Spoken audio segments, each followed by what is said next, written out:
invest in and follow principles. That has proved to be pretty successful. This landlord's gonna make almost $2 million over the next 12 years for doing something one time. And that's like residual. This guy's got another 7 retail spaces and he's got 10 stories of apartments above it. And I'm like, man, I'm on the wrong side of the coin, right? I need to own real estate, not broker it. You start doing deals that are absolutely life-changing, like that put you on the path for intergenerational wealth.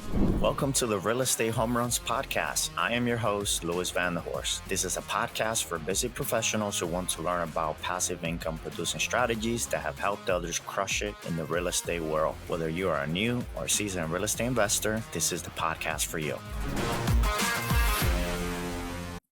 Hello, everyone. Welcome to the Real Estate Home Run podcast. Today's podcast guest is Jerry Green. Jerry is a native of Ohio and currently lives in Germantown along with his wife of 16 years and their 4 children. Jerry started in the real estate business in 1994 by wholesaling, and since then, he has been involved with doing over 1,100 deals, including fixes and flips, single to multifamily rentals, and commercial properties. He also created an investment fund. Additionally, he has traveled throughout the country teaching thousands of people in real estate and business, and he is currently CEO of his own company, investing most of his time in his real estate education business. Within the educational side, Jerry hosts multiple training events throughout the year and provides coaching opportunities to his students on several different platforms. We're so excited to have him as our guest today and can't wait to chat.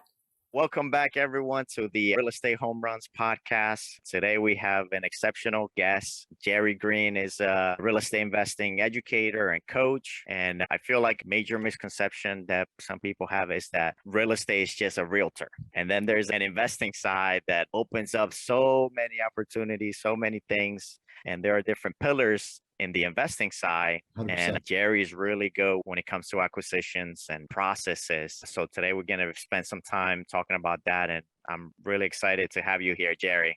Well, thank you. Thank you, Louis. I appreciate that, my friend. So I'm glad to be here and share hopefully a little bit here that can help your viewers and make an impact in their lives. I've been doing this a long time, so pretty well been through it all, multiple market cycles and the whole works over the years. Awesome. So tell us how you got started in real estate and what do you do now? Well, I started in this in my first year full-time in this was 1994. So it's been a couple years ago. I can't believe it's been that long. It's actually been 27 years. And that's when I first started in this. And interesting thing, Louis, when I started in this was I was in a position where I had actually been working with my father in another business. And we were in a contracting business, scale electrical contracting business. And I just got out of a position where I went through a bankruptcy. And because we had a large general contractor fold up on us and we weren't able to get all the money out of them and we just weren't able to recover from that. So we ended up in a position where I was out of business on that side of things and I had to figure out something to do. And I saw some advertisements about an upcoming real estate seminar. It was in Cincinnati, Ohio. And back then, you got to remember that, the advertisement was pretty well on TV or the newspaper. That was it because we didn't have the internet side of things. So, went to that training, man. And that was the whole foundation of it. I went in there and learned some cool strategies, but I realized that I had to make some things happen. And I actually came out of that event and I ended up hiring a mentor from that event. And the crazy thing is I didn't have any money to be able to do that. And I had to borrow my mom and dad's credit cards to make it happen. And that's what I did. So weren't happy with that decision. Yeah. You borrowing their credit card. 100%, man. So that's how it kind of got started. And then I realized that from there, when I started this, I had to generate money in the way of what I call chunk money coming in, the money, basically one chunk at a time, where that had to take care of the monthly bills. I had a family to take care of, so I had to do that. So I really went right into the wholesale side of things. And that's what I started doing. I started wholesaling properties. Of course, back then, if I made $2,500 on a deal, I was doing good back at that time. And this was the business started really growing and I started really migrating towards the fix and flip model too. And I think a lot of that was from my background of working in the construction side of things, being around the electrical side, and it really continued to grow on that. And that's something that I really got into pretty heavy on things. Is that when you hire your first employee on the flipping or you I hire did. someone? It was probably, it was really more towards when I got into the flipping side. It was my wife and I working together in the business there for a while, just out of our home. But I started having some help there a little bit more, especially as the rehab business kind of came on, because obviously that goes to multiple levels. When you look at that, I always look at something I learned a long time ago from a gentleman, Brian Tracy. And I don't know if you're familiar with Brian Yes. or not, but he always talks about what they call the law of complexity. I Okay. And the law of complexity is when you get into something like that and you take something that's very simple and then you obviously create all these additional layers. Well, I really didn't think about it at that time. I was just like, okay, I'm going to do rehabs because that's cool to do.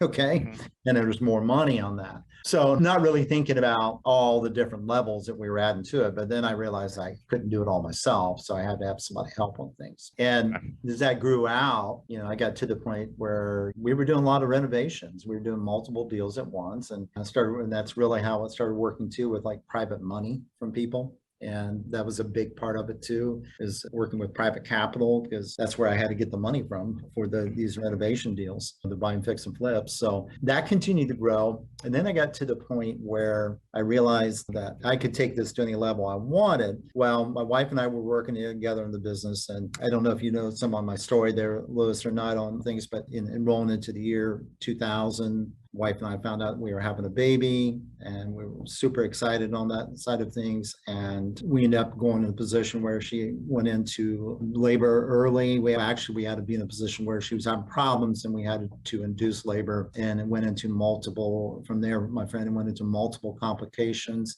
And we found out that my wife, the time our son was born, we found out the same day that she had cancer. And tremendous battle we went through. This was year 2000, rolling into the year 2001. And we got to the point where she ended up being in the hospital for 4 months straight because of complications. And we had just built a new home. And basically I was on top of the world, and then everything changed just like that. And she ended up being in the hospital for all those months. I ended up moving into the Ronald McDonald House because that's where I had to be. She was being treated at a children's hospital because it was a childhood cancer. And we went through a major battle in that, Louis. And then in 2001, that's when we got back home over in Springfield, Ohio, where we lived at that time. And we thought we were doing good. And then by spring of that year that we found out that the cancer had returned, and it was a kidney cancer. That was the type of cancer. And so you understand that when she went through all the complications, everything she did in the hospital, they had to remove her kidneys completely. So she was completely dependent on dialysis and through that time period. And she ended up coming back home, but the cancer reoccurred and she actually passed away in June of that year. And I share this because, I was in a position where I think a lot of times people put us on pedestals. Sometimes it's somebody's that had a lot of success, and then realize that I get knocked down just like anybody else. And I went through tremendous tragedy in my life and was in a position where I had a newborn baby and tried to figure out how to do that on my own. Plus my wife worked with me in the business. She was, business partner, life partner, everything. So it took me several years to really get to the point of me being functional again. I guess that's a proper way to put it, Louis, and get back where I could start thinking about things again. Because obviously during that time, I wasn't focused on the real estate side. I was just trying to take care of my family. Oh, absolutely. Yeah. And then I did end up remarrying, and I ended up moving to Germantown, Ohio, which I live now, which is in the Dayton area. So she had 2 kids and I had kids, and we had one together, and next thing you know, we got the Brady bunch going on. What happened on that is I went right back heavily into the real estate side of things. And then what I did was I grew it to the point where I had multiple project managers working for me. We were doing a tremendous amount of rehabs. Also got into some multifamily, some other properties, even got into some commercial side. I was doing some like Family Dollar and General Dollar stores and working that side of things. Okay. Well, I got to the point, Louis, where I just was not enjoying the business. Okay. And this is something I think a lot of people get in this trap where it was like totally consuming me and I just wasn't enjoying it. I didn't enjoy my team that I built out. It was crazy. I built this whole thing. And what I realized, it was all about me because everything flowed to me. So like I was the decision maker on everything. What should we do in this rehab? Which cabinets should we use? What color should we paint? All these things, everything was coming back to me, all the decisions on all the acquisitions and everything. And I'm like, wait a minute here. Everybody's just riding this Jerry wave. And I'm like, this has got to stop. And that's what we did. I finally come to a point where I think, Louis, a big turning point for me was when I realized that I was doing real estate, but what I was doing, I was actually becoming, if you look at it, just a professional deal chaser. And that's what I was doing. I always say it's easy.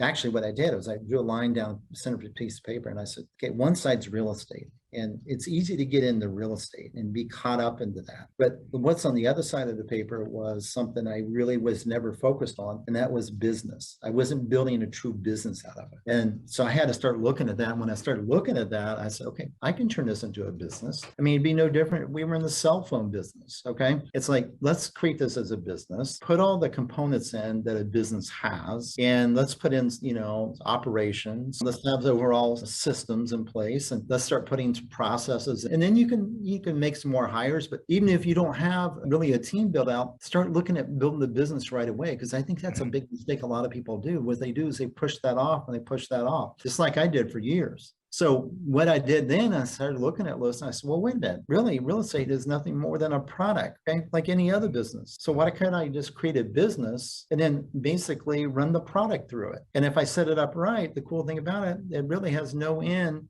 to the potential of growth that it can have. It's scalable. Exactly. Yep. That right there is kind of my quick 30,000 foot view of things. And then what happened on that, Louis, was I realized executing this, that I was able to change things completely in the business. And then I started bringing in some people. I really started realizing the importance of creating basically what I call boxes within the business and creating ownership of this. And a lot of times as a solopreneur, if you're just starting off on things, you're going to own a lot of these boxes. But the cool thing about it is the more you understand it and you get the clarity on this, then the sooner you can start really building out the team for people to take care of this for you.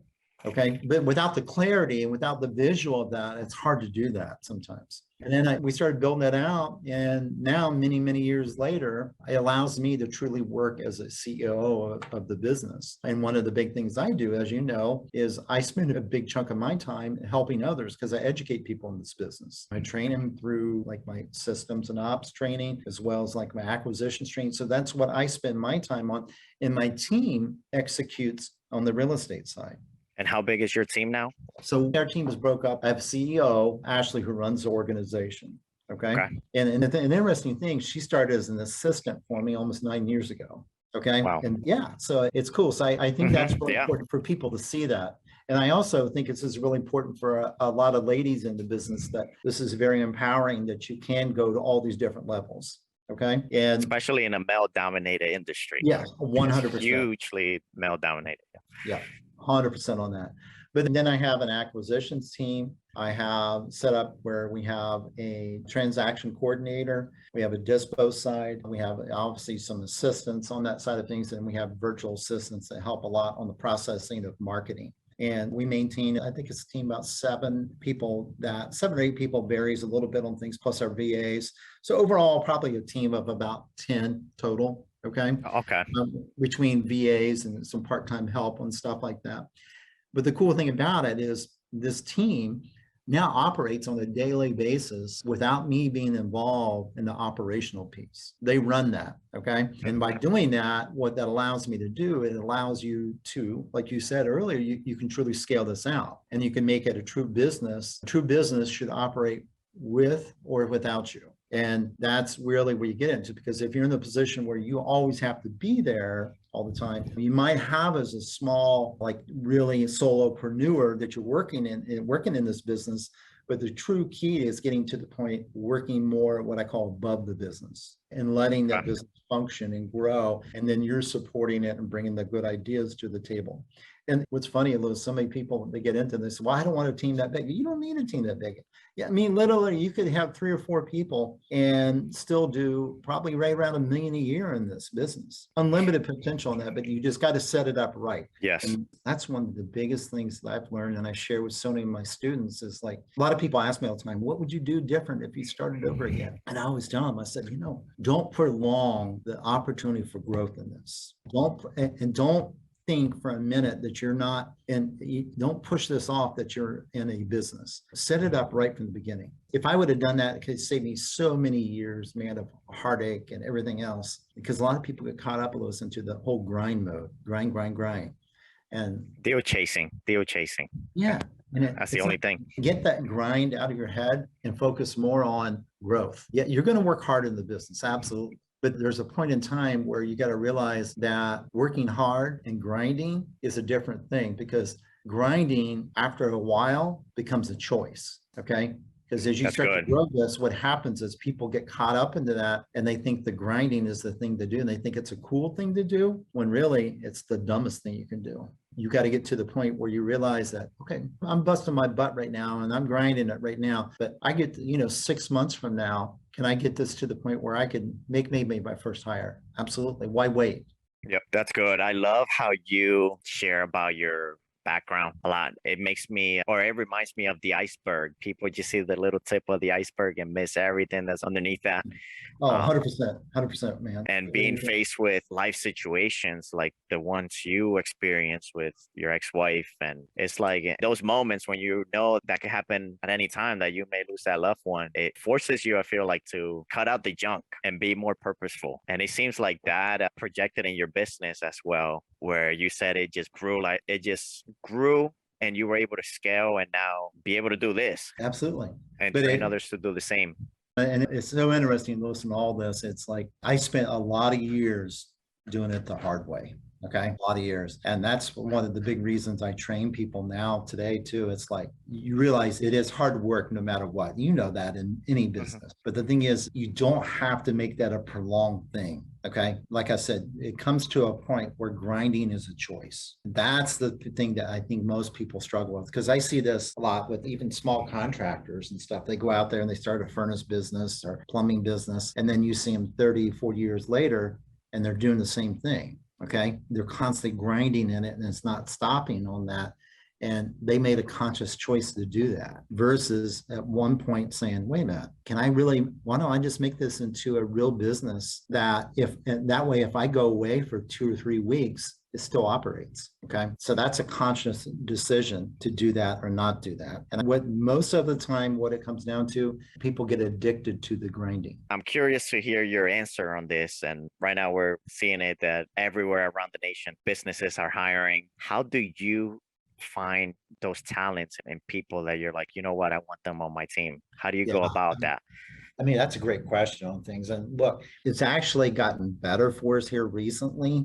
We've seen an increase in applicants for people that we're bringing in, but we really look at people. And I'm sorry, those are personal referrals that come in, or you put it on like Indeed or? Yeah, Indeed, stuff like that, and on different platforms. I think a big thing that we look at makes us different on things is because we get a lot of applicants and some of them, there's no way, how that goes. But what we really try to do is we really weed things out to the point where if somebody just wants, and we actually ask this question, and that is, do you want a job or a career opportunity? And if they say just want a job, they're not a fit for us. We want somebody that wants a career opportunity, that really wants to come in and grow. And another thing, Louis, that we're really big on is we tell people right from the beginning that we literally want no cap on their income. Okay. Where you see so many places people go to work, well, you can make up to this. I don't want that. I want you to make as much as you want to make. Okay. And I want you to really push that. In fact, I'm going to push you hard on that side of things because that's where we see the growth. So I think a big thing that we look at is that's a whole right from the beginning. We don't want somebody who just wants a job. We want somebody who wants to come in and have a career opportunity. And we want somebody that is a true A player that is really about growth. And really just having that mindset that they have that growth. And another thing we look at is what we actually go a little deep on that. We look at what we call a growth mindset and a growth culture. There's so many businesses you go into where this is our culture, but we're looking at a growth culture. We want them to bring that to the table on a daily basis. Everybody's going to have days that are up and down and stuff like that. But what we're looking at, somebody wants a growth culture that really wants it, that an A player. So if one day we're in the position where it's like, okay, you know what, we turn around and we give our team books. We give them books all the time. So we'll give them a book, team members and stuff like that. And what we let them know is part of being part of our team and a part of our growth culture is you need to invest some of your time into reading these books. You need to do that. We empower people that way. And that to me is a big game changer on things. Because I know, you know this as well, is that so much of what we talk about is like, it freaks a lot of people out. Big time. Right? I mean, people like comfort. Yeah. So, some people are there in this comfort area. And then we start talking about what we're doing and putting deals together and doing 3 or 4, 5, 10 deals a month. And they're like, oh my God, they freak out on that. And then what's interesting is, as you know, too, on this, it starts to change your circle that you have around you, because there's a lot of people you can't communicate with anymore, or you don't know how to communicate with them. They think, here, and I'm not saying anything bad about those people or anything else, but they think down here, you're talking up here, and there's such a gap that it's hard to communicate there. I mean, obviously your goal is to help them, encourage them to come up here and start thinking differently. But, there's just too many people that love what I call the addiction to the struggle bug, and they never get off of it. Yeah. And so when we bring team members in, we make sure these are things that we look at as someone that truly wants it, that's truly willing to put the work, the effort to grow. And if they do, we're going to continue just to pour out some. I mean, literally just before you and I jumped on here, I just finished up a Zoom with Amber, my assistant, which you've communicated with. Okay. And Amber we've seen tremendous growth with her. Okay. And I was in a position here recently where I was like, okay, I'm looking at considering bringing somebody else in on the educational side, more of a kind of an integrator on that side, like what Ashley does for me. And I thought, well, Amber, why not just talk to Amber on that and say, hey, you've been working as an assistant. Why not? Do you want a challenge to be able to grow more? And she goes, yeah, I want the challenge. So I was like, okay, cool. Well, I want you to create your own scorecard for yourself, how you can grow in this business and bring more to the table. And she did that. And we literally just done a review before you and I jumped on the call here and let her know how proud we were and gave her an additional raise. That's awesome. Yeah. So that's what it's about, man. If you can make Yep. an impact on the people like that. See, the real estate obviously is the product or the service that you're putting out there. But the real thing is the people you can impact. That's good. And it's a compounding effect, because then those other people that are impacted, they're going to do the same down the line. And something I wish is that schools would teach this, but that's a whole another topic. Amen to that. And you're in it. So. Yeah, I'm in it. So tell us, when it comes to acquisitions, maybe some common mistakes that you feel like some people make when talking about acquisitions, or nuggets you want to share. Yeah.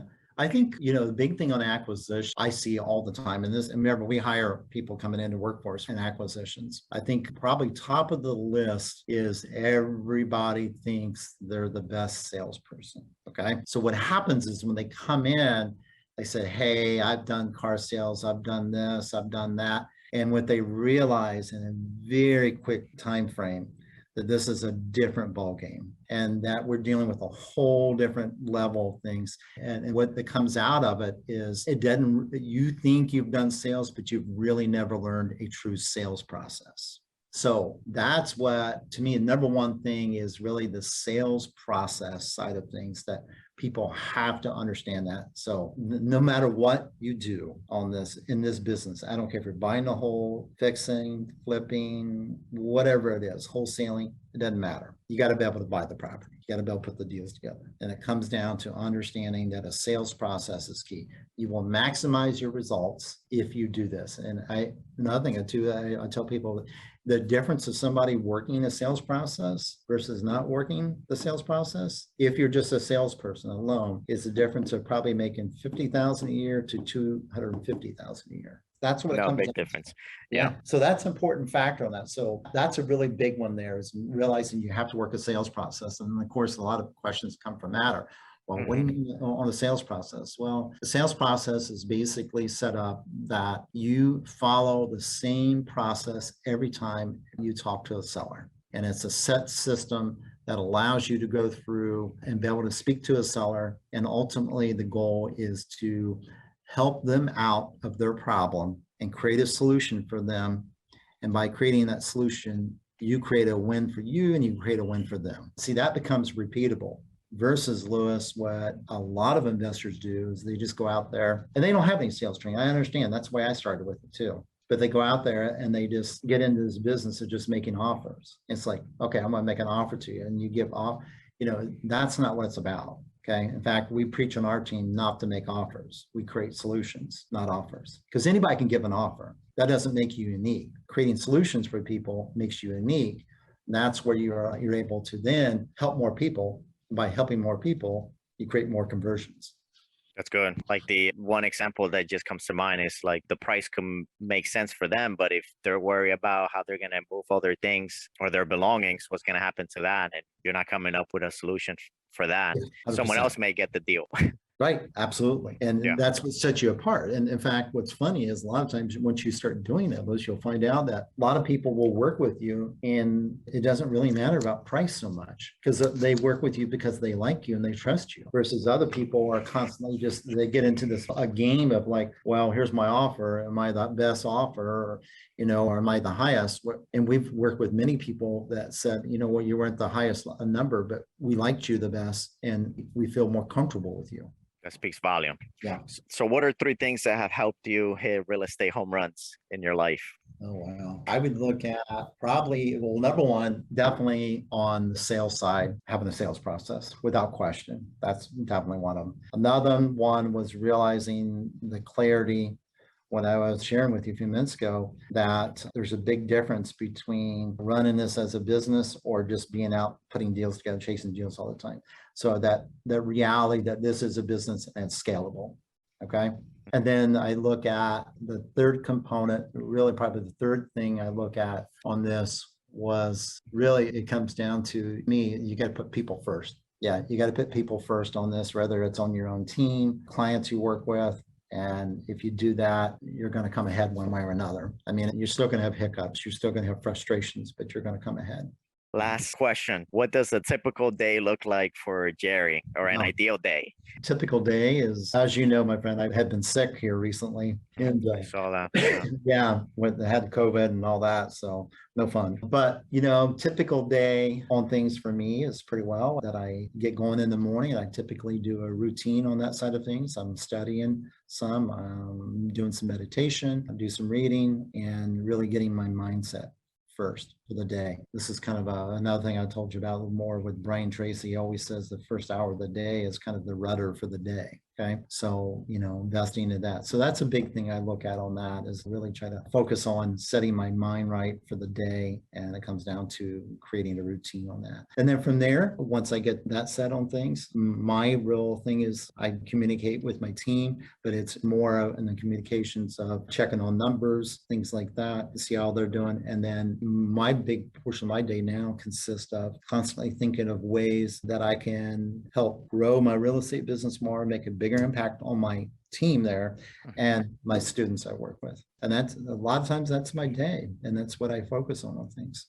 And how can people stay in contact with you, learn more about what you're up to? Well, a couple of different ways, Louis. One is a great way to connect with me. A lot of people connect with me just through Facebook. Okay. You just go to Jerry Green. You'll see I'm located in Germantown, Ohio, but I got my personal page there and also my business page. Okay.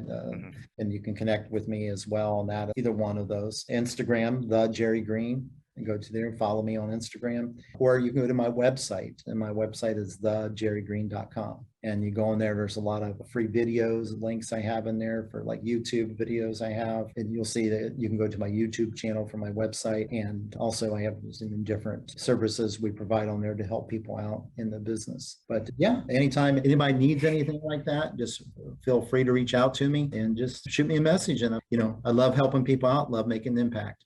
Awesome. Yeah, and I appreciate you and thank you for sharing the highs and the lows in this interview and giving us some golden nuggets.